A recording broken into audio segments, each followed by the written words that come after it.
Do you like to binge watch TV? Did you know you could binge listen to podcasts? Head over to electronicmediacollective.com, where they have podcasts for days.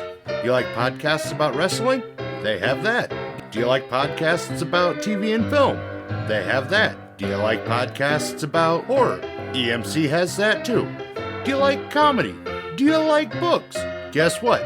They've got you covered. Head over to electronicmediacollective.com. Pick your favorite podcast today. This episode of Moose's Monster Mash is presented by Greenlight Natural, Benson's premier dispensary offering flour, wax, edibles, and so much more. Check them out on Facebook or at greenlightnatural.com.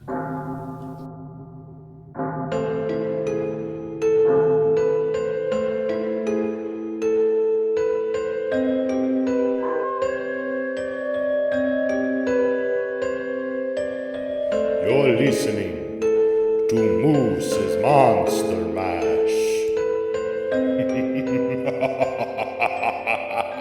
Welcome, horror hounds, to another all-new episode of Moose's Monster Mash. I'm your host, Moose, and you might notice that this didn't come out in August like it normally would. Well, it's fall, things are changing. The podcast are changing a little bit, too. We're moving the release schedule from the end of the month to the beginning of the month.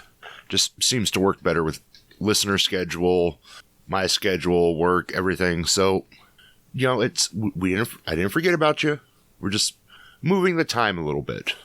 But the other thing that's changing is, longtime listeners know, I don't typically do movie reviews. You know, I'll talk about movies, I'll dive into movies, but I don't really review movies until today. When an opportunity presents itself, you have to just kind of open the door and go for it. I had the opportunity to watch and review the new horror film No Tears in Hell from writer-director Michael Caissie. And just off the bat, this movie is not for everyone. There's some very graphic content, and it's a dark, dismal movie. With that said, it is a really good movie. Let's get into it. No Tears in Hell is based on a true story. It follows Russian serial killer Alex Spesivtsev. Alex. Let's just call him Alex. Sorry. It follows Alex, the Russian serial killer from the 90s. So just after the fall of the Soviet Union. And his mother on their reign of terror in Siberia. Now, Alex is also known as the Siberian Ripper. His targets are the homeless, street children. Now, we'll get into the true story after I talk about the movie, but the movie does a very good job of portraying the real-life crimes of Alexander and his mother. There are some decisions made from the real story to the movie that, in my opinion, make the story more palpable, if that makes sense. Because the real crimes are just horrible. And putting them on film, I don't think would have been that wise. As I mentioned before, No Tears from Hell is from writer-director Michael Caissie. He's not new to horror. You've seen him you've seen his works with titles like The Devil's Trap, Purgatory, Hunter's Moon, Speak of the Devil, and many more films and television shows. So he's got horror. You know, he made his bones in horror. So he definitely knows what he's doing. And you know, you look at the cast. It stars Luke Baines as Alex. Luke has been in things like A Night Comes, Wes Craven's A Girl in the Photographs, Truth or Dare, Shadowhunters, and a litany of other things.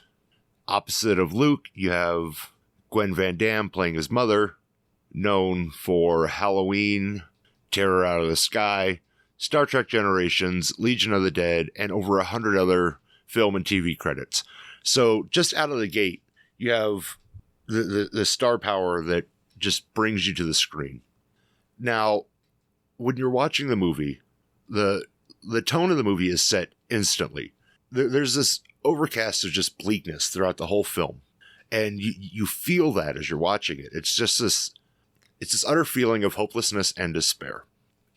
And you have Alex kind of narrating throughout the movie, which I think really kind of sets this movie apart from other like true crime slasher horror movies, because at least in my opinion, when you're watching this, you're not watching something that's like, oh, this is what happened in the 90s. You're essentially watching it from Alex's perspective. Like you're reading his journal or something. So you're watching it as if, he's telling you his story and you have to put the pieces together. But it's laid out brilliantly for you. Luke as Alex is unbelievably creepy. He comes in with this just like icy stare, very reminiscent of Nicholson in The Shining. It has that look of, he is very much demented, and he looks like he is going to be a problem. And the movie gets right to the action. It doesn't waste any time, goes right to the first murder. Now, not getting into a lot of, you really need to go, I really want you to watch this movie, so I'm not diving too deep into it, but the murders are executed very well. Great use of camera angles, and just the way it's shot is very beautifully done. Throughout this movie, you see a very strange relationship between Alex and his mother. Now, as I mentioned prior, this as the story goes, the mother-son team lured people to their apartment to kill them. So, it was a tag team, but you don't really realize how demented they were. It's almost like Norman, if I had to explain this in just very simple terms, it's Norman Bates and Jeffrey Dahmer had a love child, and that's this movie. It's the best way to describe the relationship between mother and son. The mother is very enabling, and in the movie, the way Gwen plays it, you're not. It comes across as she's enabling out of necessity, because they're not a rich family, but they're not a super poor family. They're kind of like right in the middle, like just below middle class, I would say. But they're living in this rundown apartment, no food. But that was really how, Russia was at the time. So it is really a sign of the times, and almost could be used at any times for economic purposes. She would, she helps him lure him in. He kills him. He does what he needs to do. And then they cook them up and eat them. This is another one of those times where the shots are greatly done, because they butcher the bodies in the bathtub, and the camera angles for the bathtub, you see them making the cuts, but they don't have to show much of anything else. Like, you see the cuts, they'll pull out a body part, you'll see some blood. It leaves a lot to the imagination. And in a movie like this that is already just so dark and dismal, that can play a lot on your imagination. And as he's going, he's explaining his taste in cannibalism, his reason for cannibalism. He even mentions quotes from notorious cannibals of the past, Dahmer and many others. He does mention that, unlike Dahmer, he doesn't have a favorite cut of meat. He'll eat it all. Like I said earlier, like I've said, the movie stays fairly true to the original story. I can't speak highly enough of the cinematography. The locations were great because it's kept to like 2 or 3 locations, so you can really focus more on what's going on in the scene and not background noise. You really get to watch what's going on. The acting was well above board. Luke plays more than a believable villain. It's very unsettling watching him portray Alexander Spesivtsev. It's eerie. Gwen Van Damme's portrayal of the mother, she comes off a little disassociated at times.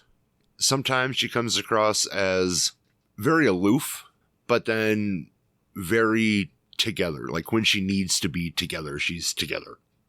And when she, especially when she needs to take control of the situation, she changes from this like older, fragile woman to this very commanding presence. And it's really fun to watch.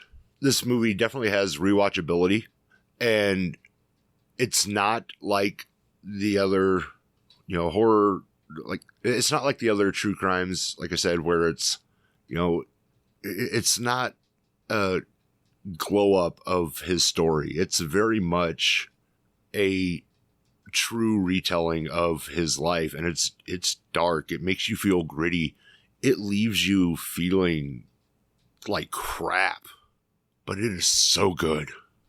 And for that, I'd have to give it 4 out of 5 stars. He mentions throughout the film, different quotes and everything. And at one point he says that Dahmer once said, if you want to avoid a vampire, eat garlic. If you want to avoid a cannibal, get tattoos. And with that, I think it's a good time to pause and throw out to our other sponsor, Ink Union Tattoo Company, voted Best of Omaha 2025, offering quality work by an experienced artist. Check out the 5-star rated shop on Facebook or at inkunion.com.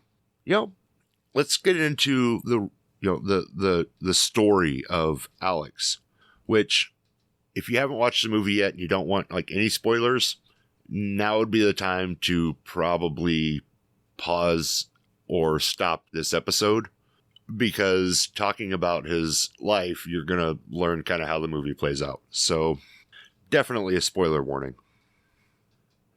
Now, Alex had a rough childhood. When he was born, he was underweight. They didn't think he was going to survive, but he did. He was constantly sick. He was unsocial. He didn't have any friends. He was bullied a lot. His mom worked nearby the school at a prosecutor's office, and his dad was an abusive drunk who abandoned the family.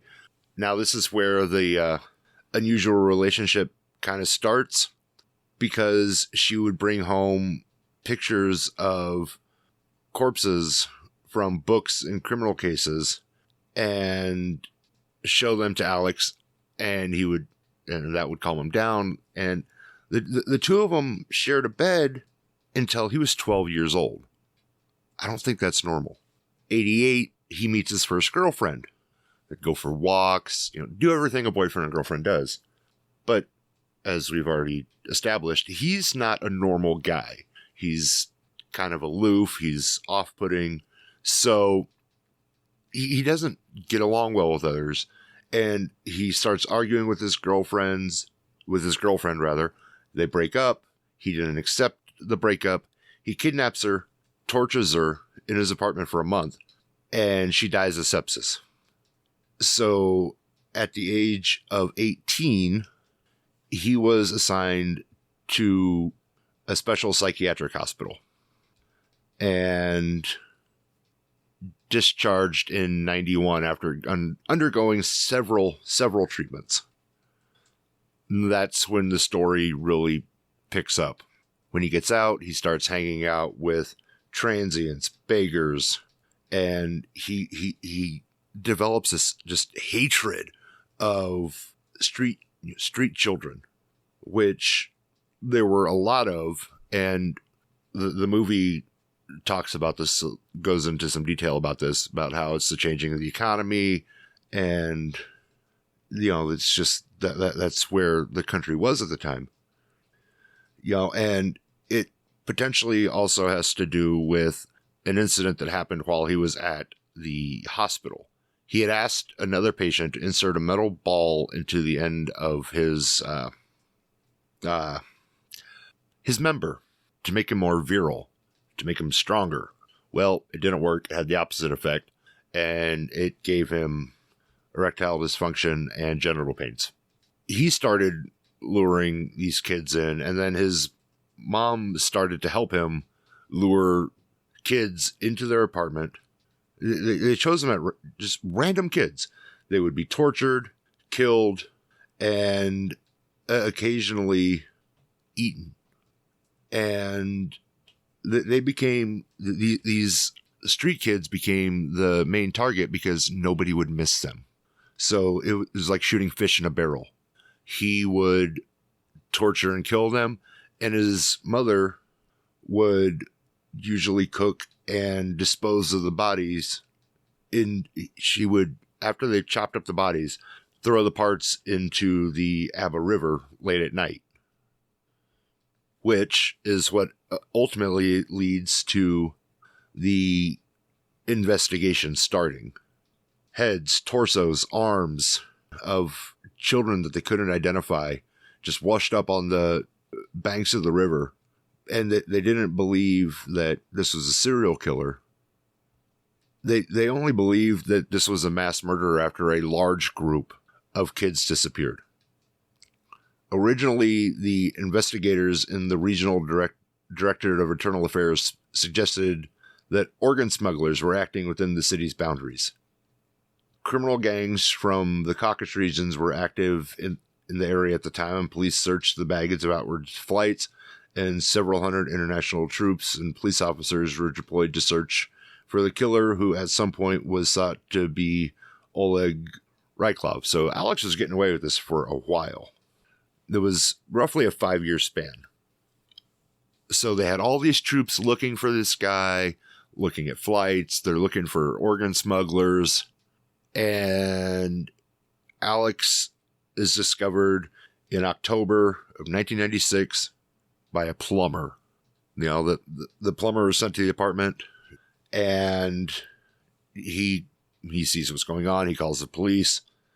The police come, and inside they find a dismembered body in the bathtub and a severely wounded girl, 14-year-old Olga G. They immediately arrested Alex and his mother. Olga died shortly after from knife wounds. She told investigators that Alex had killed 2 of her friends, forcing her to dismember the corpses, and she also said that his mother had cooked the victim's flesh for consumption by herself, her son. They also fed some to the dog and forced the captive girls to eat it as well. Now, backtrack to June. The police had already found the buried bodies of children identified to at least 15 victims aged from 3 to 14. Now, that's why I said earlier that the movie makes a smart choice in changing the story a little bit, because the movie focuses primarily on teens to young adults. It doesn't even touch on the killing and eating of young children, which from a parental aspect, I really enjoy. He gets arrested.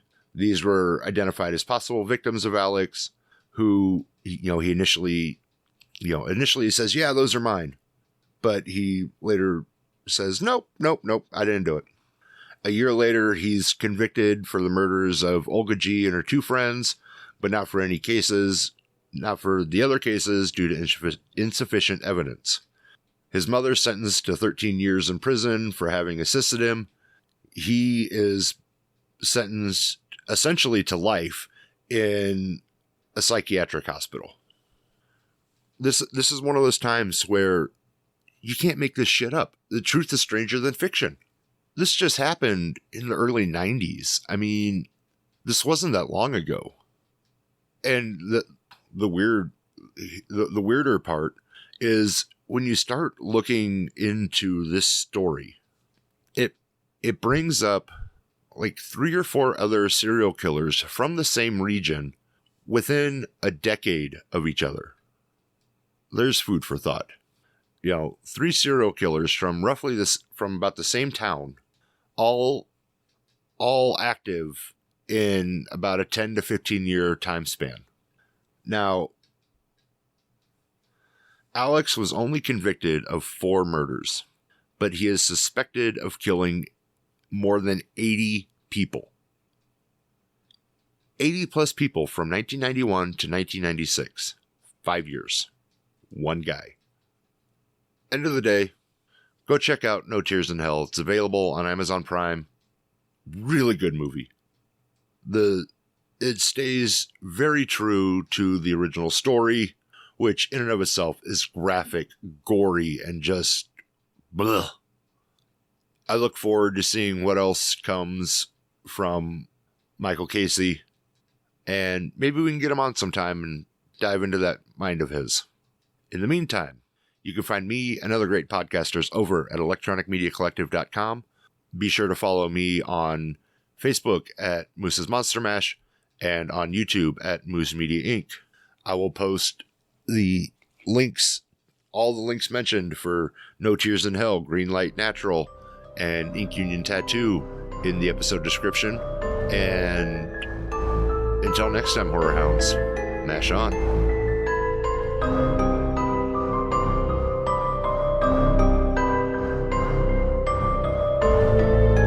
This has been Moose's Monster Mash. Come back for more chills and thrills if you dare.